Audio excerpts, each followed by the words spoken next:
Kiek kartų paskutiniu metu savo pasakėjai, aš negaliu, aš čia nieko nepakeisiu, aš neturiu pasirinkimo.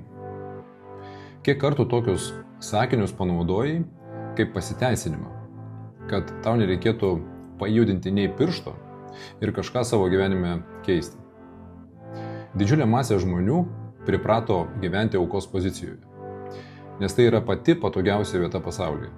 Būdamas auka, visada esi geras ir teisus, o visas pasaulis, tie kiti, yra blogi. Vyras nepadeda, žmona ėda nervus, blogas darbas, dar blogesnė valdžia, o aplinkybės kažką keisti visada yra netinkamas. Bet ar susimastei, kokią kainą tu sumoki už šitą savo teisumą? Tu moki savo gyvenimu.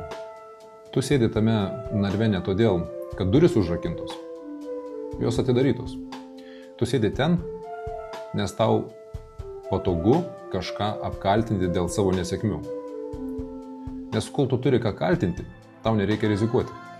Nereikia priimti nepatogių sprendimų, nereikia prisimti atsakomybės už tai, kad tau jau 40 ar 50 ar dar daugiau metų, o tu vis dar lauki, kol tikras gyvenimas prasidės. Nustok meluoti savo, kad lauki geresnio momento. Tu tiesiog bijai. Bijai, kad išėjus iš aukos vaidmens, pamatysi, jog tavo laimė priklauso tik nuo tavęs. O tai ir baisiausia ir kartu nuostabiausia žinia pasaulyje. Niekas neateis tavęs išgelbėti. Joks stebuklingas žmogus, jokia nauja valdžia tavo gyvenimo nesutvarkys, kol tu rinksiesi būti ta, kuriai tiesiog nesiseka.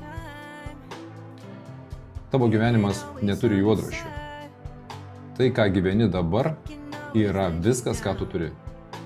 Išėjimas iš aukos pozicijos prasideda ne nuo didelių planų, o tą akimirką, kai tu pirmą kartą gyvenime nuoširdžiai pasižiūri į veidrodį ir pasakai, viskas, kas čia vyksta, yra mano pasirinkimas. Ir nuo šiol aš renkuosi kitaip.